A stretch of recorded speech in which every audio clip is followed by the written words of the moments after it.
Hi, fellow Texas Questers. This is Diane Bays. Welcome to my How Big is Texas podcast. This podcast is produced every week for your enjoyment, my amusement, and to tell you a little something about the Lone Star State. Feel free to add this podcast to your favorite RSS feed or iTunes. You can also follow me on social media at How Big is Texas or on my blog, howbigistexas.com. Thanks for listening to this podcast production. Now let's get started with today's Texas Quest.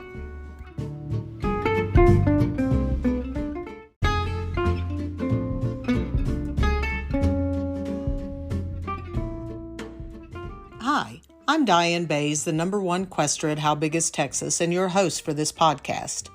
Thanks for listening. This is episode number 2, a Texas perimeter tour with friends. Welcome and thanks for joining me. Today, I'm coming to you from the official world headquarters of How Big is Texas, located in my backyard she shed in San Angelo in west central Texas. In June of 2020, I was desperate to get out of the confines of four walls and jump in the car and just drive. I remember going to my husband and letting him know I wanted to take some time away from the office, but I needed to take the time with someone else besides him. I got a raised eyebrow or two from him, and like most spouses would take it, I'm quite sure he was initially crushed by my comments, perhaps a little concerned. He adjusted fairly quickly when I shared with him that I wanted to make a statement about my love for Texas travel and have a couple of female colleagues join me. My idea for my mini vacation was to drive the perimeter of this big old state, visit with friends and family along the way, and see what we could see. After my explanation and knowing my gypsy soul the way he does, he told me to go for it. Being a travel industry professional and marketer for the past 20 plus years, I knew what I needed to do next. I had to give the trip a name. I did a search on my computer and found that How Big is Texas was available to purchase for a blog site. I bought it right then and there, had a logo designed, and set up social media channels for future use. And then I sent out messages to several different friends. Not all were available to take me up on my offer, but 2 did. Morgan and Deborah and I didn't know each other well. We'd only spent time together at travel industry events. I liked them both, and they agreed to join me. Coming from different geographical regions of the Lone Star State, we made the random decision to meet up in Gainesville, located in North Texas area, to start our journey. Now, I've had a lot of, shall we say, different ideas in my life, like when my husband and I decided to sell our house and almost everything we owned to live in an RV for a year and travel the Southwest as eccentric nomads. Lots of people were shocked by that move, but I think even more were thrown completely off by my perimeter tour idea. I've tried to live by a certain philosophy since I lost a dear friend in 2015. Susan had so much life to live, and she left this earth early. Since that time, I've been on a quest to live my dash. For those of you who might not know what that means, it's the time between the day you were born and the day you die. I saw a bumper sticker recently with these words, "Only one life. Live it." That's yet another reason the perimeter tour idea was important. So what does a tour like this around the great state of Texas look like? My answer to that isn't easy. You see, it depends on who you're with, where you start, where you stop, and where you finish. Our trip included 3 different people with very different upbringings, very different lifestyles, and very different opinions. We all looked through different eyes at exactly the same thing, and we all took something different away from our brief time together. Because all 3 of us were working women, our time scale was tight. We completed the entire trip in 8 nights and 9 days. The one thing I knew I wanted to do was drive the entire distance. Morgan served as navigator and camera crew, and Deborah kept us happy with drinks and snacks along the way. Folks, that was a lot of driving.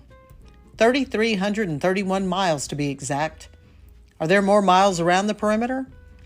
Absolutely, but we preferred to stay on actual roads.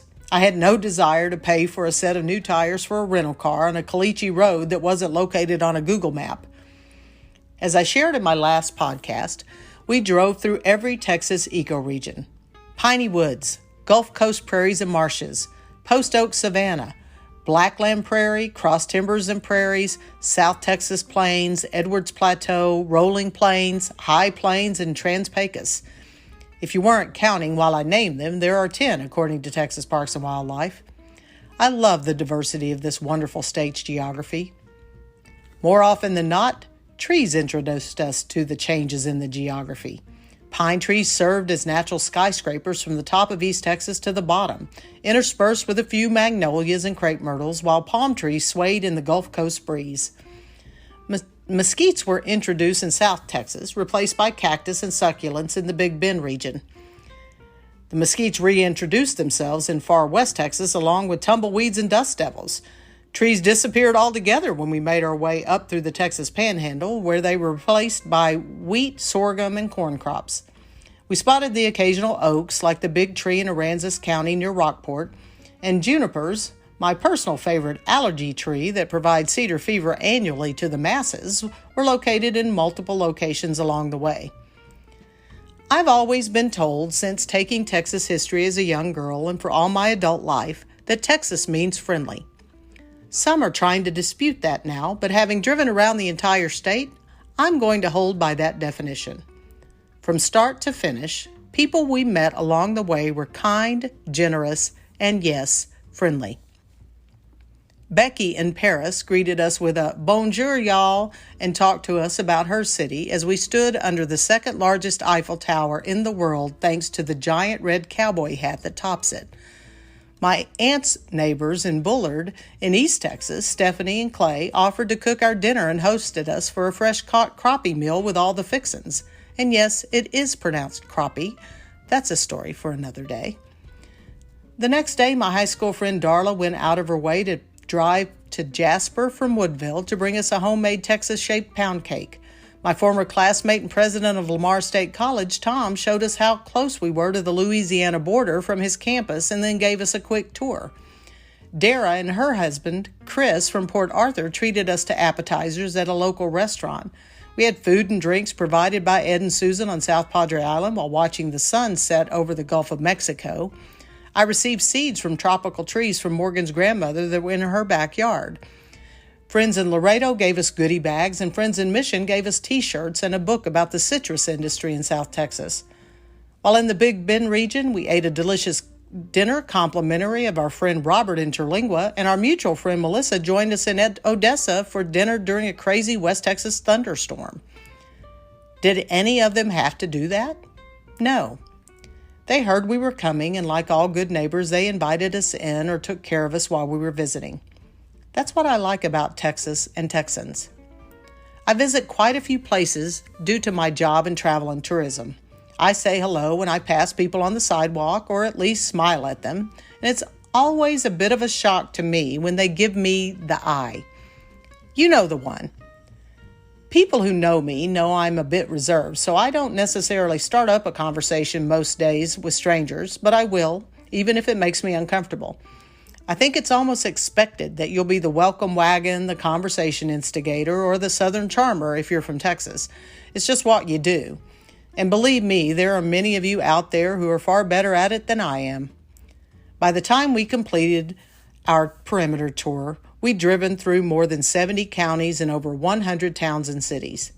That doesn't include my drive from San Angelo or Morgan and Deborah's drives from South and Central Texas to our starting point in Gainesville. We saw a lot and fellowshiped with some great people.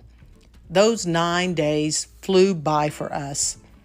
To be honest with you, when I decided to make this trip, I had no expectations. I only prayed we'd all get along. I had no idea this tour around my beautiful state would lead me to today, where I enjoy this wonderful hobby of writing a How Big is Texas blog, posting on social media pages, and now sharing a podcast with you good people about the Lone Star State. This trip opened my eyes even more about what Texas has to offer and why I love it so much. I recently met Larry from Kerrville for the first time in person. I say that because he learned about our adventure across the state when he saw me featured on the television show Texas Country Reporter. He found the number to my office in San Angelo and called me in 2021 to let me know he was going to drive the perimeter too because he was inspired. Larry was retired, so he was able to take almost a month, which I have to admit I was a bit jealous of. Though we traveled the same roads, his story was very different from mine. The point is, he now has a new story to share. He's living his dash too. And I am now honored to call Larry my friend. Sometimes fear gets in the way of us exploring or going on a great adventure. I know it can be hard to overcome, but I ask you to remember this quote that I said after the trip was over. This is the only life we're blessed to have. I want to get out and explore and know I really lived. I hope you enjoyed today's podcast. Thanks again for listening. If you like what you heard, please take the time to give us a Texas Size friendly review. You can also follow me at How Big is Texas on Facebook, Instagram, Twitter, and Pinterest. Here's to living your dash and making good friends. Until next time, in Texas, safe travels.